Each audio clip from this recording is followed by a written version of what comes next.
Salam alaikum, que la paix soit sur vous. Alors là, on va être obligé de faire plusieurs vidéos parce qu'en fait, c'est compliqué, ça va être long, donc je ne vais pas dépasser les 10 minutes, Inch'Allah.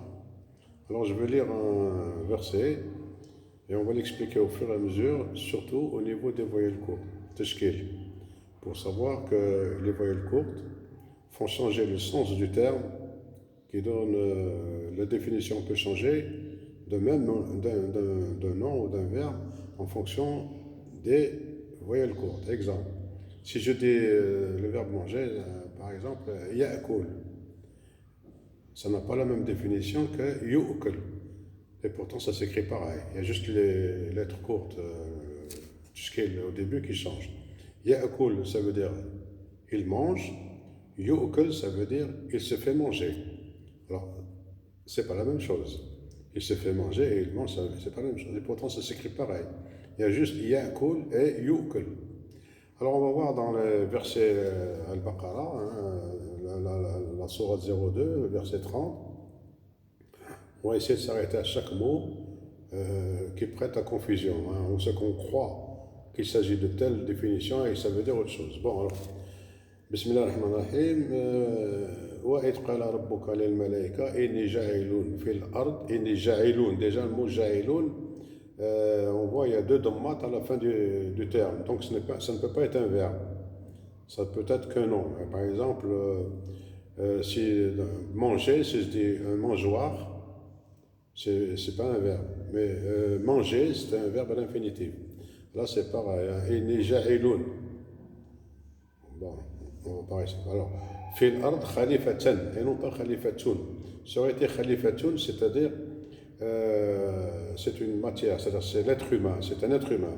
Par contre, la khalifatan, c'est un système de changement, et non pas celui qui va remplacer quelqu'un d'autre. C'est khalifatan. Ça aurait été khalifatun, oui. En plus, c'est un verbe, c'est un nom.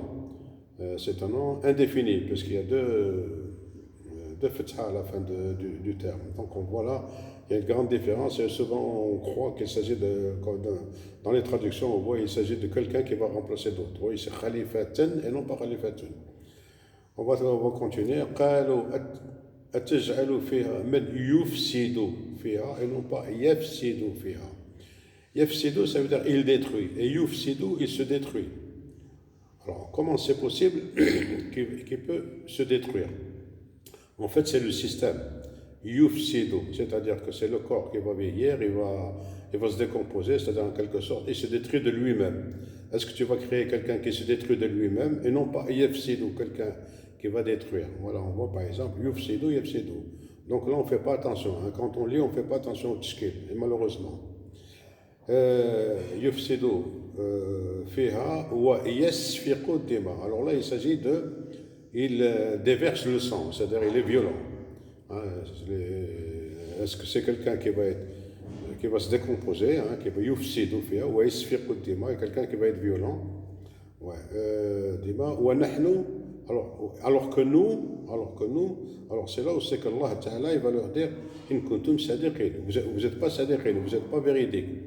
Pourquoi? Parce que la première question, c'est une question. هل تجعل فيها من يفسد فيها et là ونحن نسبح بحمدك ونقدس لك.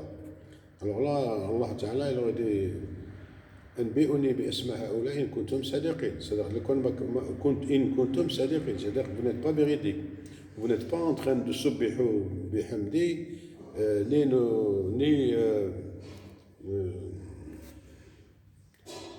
نسبح بحمدك ونقدس لك. Bon, je ne vais pas donner les définitions de subih, qu'est-ce que ça veut dire? Il ne s'agit pas de dire subhanallah, subhanallah, subhanallah, subhanallah. Ça, c'est que dire, parler. Là, c'est une action. Nusabbihu bihamdika, c'est une action. Bon, je ne vais pas rentrer. Moi, je suis au niveau des voyelles courtes. Hein. Ensuite, wa'allama adama. Là, il ne s'agit pas de Adamou. Il ne s'agit pas de l'être humain, mais il s'agit de ce qu'a l'être humain, c'est-à-dire son intelligence. وعلم آدم الأسماء كلها ثم عرضها للملائكة فقال أنبئوني بأسماء هؤلاء إن كنتم صادقين. Ensuite, قالوا سبحانك لا علم لنا إلا ما علمتنا إنك أنت العليم الحكيم. قال يا آدم. Maintenant c'est Adam, maintenant c'est l'être humain. أنبئوني بأسماء هؤلاء إن كنتم صادقين. أنبئوني بأسمائهم فلما أنبأهم بأسمائهم قال ألم أقل لكم إن كنتم etc. وإذ قلنا للملائكة اسجدوا لآدم et non pas اسجدوا لآدم. Ce n'est pas se prosterner face à l'être humain, Adamou, mais Adama, à ce que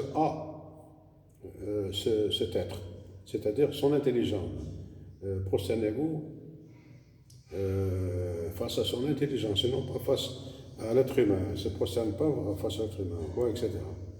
Alors, bon, c'était juste pour donner un petit cours sur les voyelles courtes, c'est pour dire que ceux qui lisent le Coran et qui traduisent directement à travers le Coran, faites attention aux voyelles courtes. Si vous avez un terme et vous avez l'habitude de croire que tel terme a telle définition, voyez les voyelles courtes, parce qu'en fait la définition ça change. Un nom peut devenir un adjectif. Et voilà, c'est parce que je m'adresse aux gens qu'on appelle les coranistes.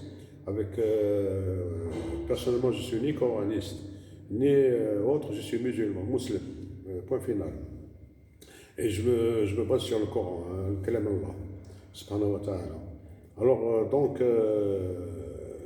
je ne suis pas d'accord avec certains coranistes où ils donnent des définitions sur des termes où ils n'ont pas vu les conjugaisons, le sujet, le verbe, etc. Il faut voir, il faut tout voir. Bon, alors, je ne suis pas très à l'aise, hein. Vous voyez, je suis emmitouflé, j'ai froid, etc. Donc, alors, astaghfirullah li wa lakum, walhamdulillahi rabbil alamin. Passez une bonne fin de journée ou une bonne soirée, ça dépend du moment où vous voyez cette vidéo. Allez, salam alaikum.